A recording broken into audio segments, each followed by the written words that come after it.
சொல்லுங்க காரணே. நீங்க தானே காலையில சன் டிவில எனக்கு என்ன ஒரு பெரிய சந்தோஷம்னா அடுத்த தலைமுறையை சேர்ந்த இளைஞர்கள் வந்திருக்கீங்க பாத்தீங்களா? அண்ணா நீங்க இந்த யூடியூப்ல வருவீங்களா? ஆமாம்பா அண்ணே. யூடியூப்ல வர வேண்டியதானே, எதுக்கு எங்க காலேஜுக்கு வந்தீங்க? இந்த உலகத்திலேயே பாவப்பட்ட பெற்றோர்களுக்கான தலைமுறை எது தெரியுமா? எங்களை பெற்றவர்கள்ட்ட நாங்க எதிர்த்து பேசினதே கிடையாதுங்க. தமிழ் 3 வகைப்படும். என்னடா அண்ணன் ஒரு பையன் சொல்றான், தமிழ் செல்வி, தமிழ் அழகி, தமிழ் அரசியல். கைதட்டின 4 பேருக்கு நன்றி. உங்க ஊரை பத்தி தான் கவிதை எழுதிட்டு வந்திருக்கேன்.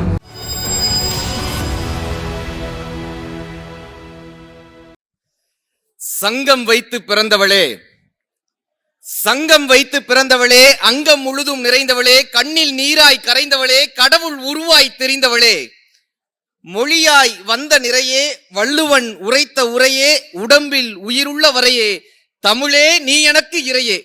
1000 ஆண்டுகள் ஆனாலும் வாசம் மாறா புன்னை இவள், 1000 மொழிகள் வந்தாலும் அத்தனை பேருக்கும் அன்னை இவள், பருவம் மாறா குமரி இவள், பட்டினத்தாரையும் மயக்கியவள், தமிழே உலகின் முதல் மொழி, இவள் தானாய் வளரும் பெருவெளி, எல்லா மொழியும் அதன் வழி, இவள் தாய்மொழிக்கெல்லாம் தாய்மொழி. அன்னை தமிழை உங்கள் அத்தனை பேரினுடைய பெரிய கைதட்டலோடு, பரவாயில்ல கைதட்டலாம், பேய் படம் பார்க்குற மாதிரி பார்க்கப்படாது. இந்த தம்பி ஏதோ வேட்டி சட்டை கட்டிட்டு வந்துட்டு தமிழ் பாடம் எடுக்க போறியா ஏங்கா? வரும்போதே ஒரு அக்கா வைப்ரேஷன் போர்ட்லேயே இருந்துச்சு, தம்பி நீங்க தானே அப்படின்னு. நமக்கு பார்க்கறதுக்கே பயம்.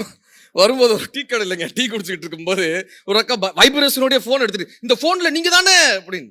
இந்த நீங்க தானேன்னா நான் என்னன்னு நினைக்கிறது? நீங்க தானே, நீங்க தானே சொல்லுங்க காரணே. நீங்க தானே காலையில சன் டிவில, ஆமா காரணே, காலையில 8 மணிக்கு, ஆமா ஜோசியம் சொல்லுவீங்கல்ல, அது நீங்க தானே அப்படின்ட்டு.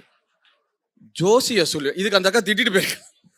ஆனால் நல்லா இப்படி சிரித்து இந்த மாலை பொழுதை ஒரு மகிழ்ச்சிகரமான பொழுதாக மாற்ற வேண்டும் என்று வந்திருக்கக்கூடிய இந்த பெரம்பலூர் மக்கள் அத்தனை பேருக்கும் ஒரு பெரிய கைதட்டலோடு இந்த நேரத்தில் நன்றி பாராட்டி, எனக்கு என்ன ஒரு பெரிய சந்தோஷம்னா அடுத்த தலைமுறையை சேர்ந்த இளைஞர்கள் வந்திருக்கீங்க பாத்தீங்களா?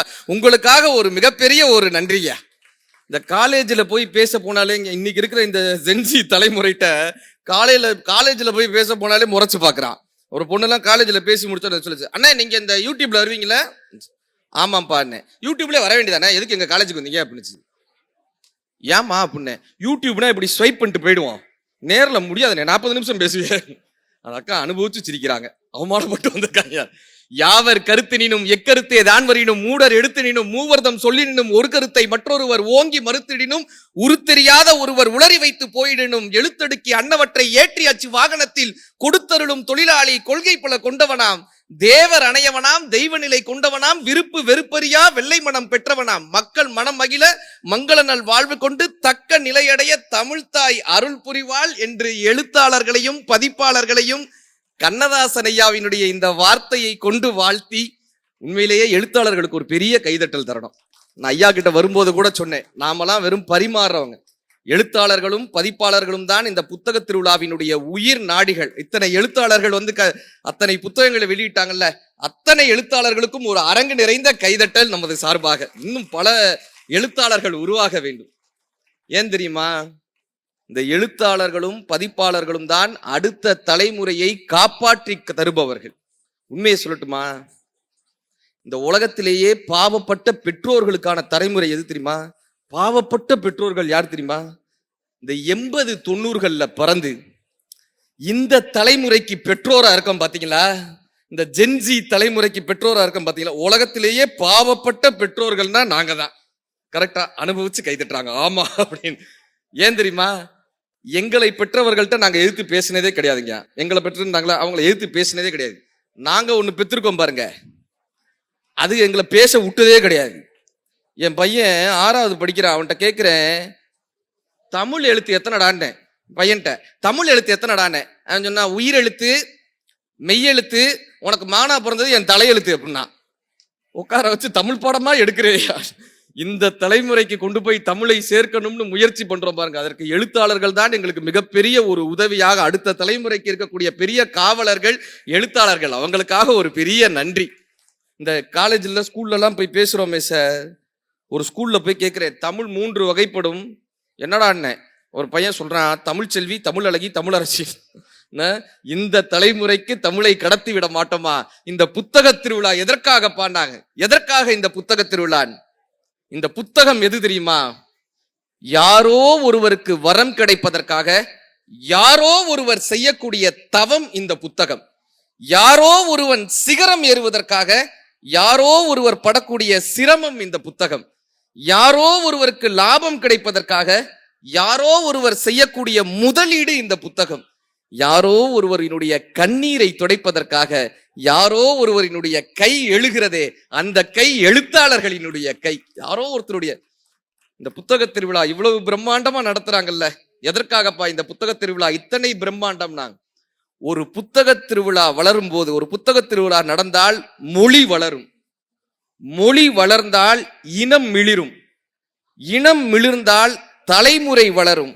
இந்த தலைமுறை வென்றால் நாளை இந்த தமிழ் படை ஜெயிக்கும் என்கிற ஒரு மாபெரும் நம்பிக்கையோடு, எங்கள் தமிழ் படை ஜெயித்து விடாதா என்கிற ஒரு மாபெரும் நம்பிக்கையோடு இந்த புத்தக திருவிழாவை மாவட்டம் தோறும் நடத்தி கொண்டிருக்கக்கூடிய, அத்தனை மாநிலங்களுக்கும் உதாரணமாக நடத்தி கொண்டிருக்கக்கூடிய தமிழக அரசிற்கு ஒரு பெரிய கைதட்டலோடு இந்த நேரத்தில் நன்றி பாராட்டி, இந்த அற்புதமான புத்தக திருவிழாவை நடத்தி கொண்டிருக்கக்கூடிய பெரம்பலூர் மாவட்ட நிர்வாகத்தின் மாவட்ட ஆட்சி தலைமையாக அம்மா அமர்ந்திருக்காங்க மேடையில்.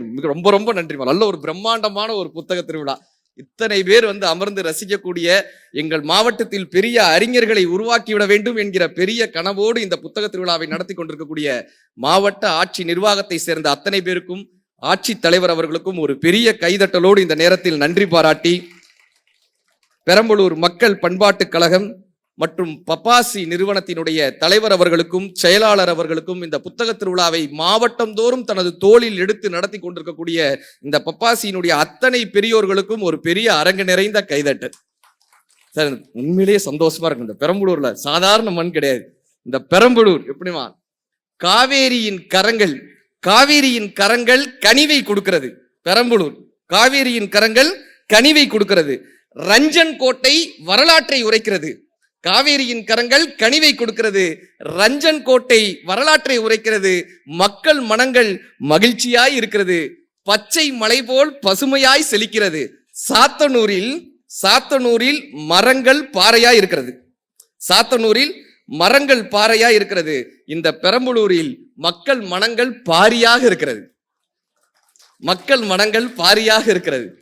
பெரம்பலூரில் ஆழ்கடல் இல்லை. பெரம்பலூரில் ஆழ்கடல் இல்லை, ஆனால் அறிவுக்கடல் இருக்கிறது. அதனால் தான் புத்தக திருவிழா இங்கு 10 ஆண்டாய் ஜெயிக்கிறது. பெரம்பலூரில் ஆழ்கடல் இல்லை, அறிவுக்கடல் இருக்கிறது. அதனால் தான் புத்தக திருவிழா இங்கு 10 ஆண்டுகளாய் ஜெயிக்கிறது. உண்மையிலேயே ஒரு பெரிய மகிழ்ச்சி. கைதட்டின 4 பேருக்கு நன்றி. உங்க ஊரை பத்தி தான் கவிதை எழுதிட்டு வந்திருக்கேன். ஒருத்தர் நம்ம ஊரை பத்தி கவிதை எழுதிட்டு வந்திருக்கானே, இப்பதான் நீங்க சீரியல் டிஸ்கஷன் நடத்திட்டு இருக்கீங்க. பரவாயில்ல. ஒரு புத்தக திருவிழால போய் முன்னாடி ஒருத்தருங்க ஒரு புக் வச்சிருக்காரு, கையில மிளகா பச்சி வச்சிருந்தாங்க. பேசிட்டு இருக்கும்போது எப்படி அந்த புத்தகம் எப்படி இருக்குன்னு அந்த பையன் சொன்ன, உப்பு கொஞ்சம் கம்மியா இருக்குன்னா. எது மிளகா பச்சி? நல்ல முன்னாடி உட்காந்து நல்ல ரசிக்கக்கூடிய மக்கள் மத்தியில் பேசுவதில் ஒரு பெரிய மகிழ்ச்சி. இன்னொரு பெரிய சந்தோஷம் என்னன்னா, இந்த மேடையில் உட்காருவதற்கு எனக்கு கொஞ்சம் பயமாகவே இருந்தது. மேடையில் உட்காருவதற்கு உண்மையிலேயே நாம் தகுதியானவர்களா என்று நினைக்கும் அளவிற்கு, யார் தருவார் இந்த அரியாசனம், புவி அரசோடு எனக்கும் இந்த செரியாசனம்னு ஒரு பாடல் வந்ததில்லை? ஐயாவினுடைய அந்த கவிதைகள்லாம் படித்து மேற்கோளாக பேசியவர்கள் நாங்கள். ஐயாவின் பக்கத்தில் அமருவதற்கு, அதாவது ஒரு திரியால் ஏற்றப்படும் சுடரை, திரியால் ஏற்றப்படும் சுடரை விளக்கு தருகிறது. திரியால் ஏற்றப்படும் சுடரை விளக்கு தருகிறது. கவியால் ஏற்றப்படும் சுடர்தான் வாழ்க்கை விளக்கத்தை தருகிறது.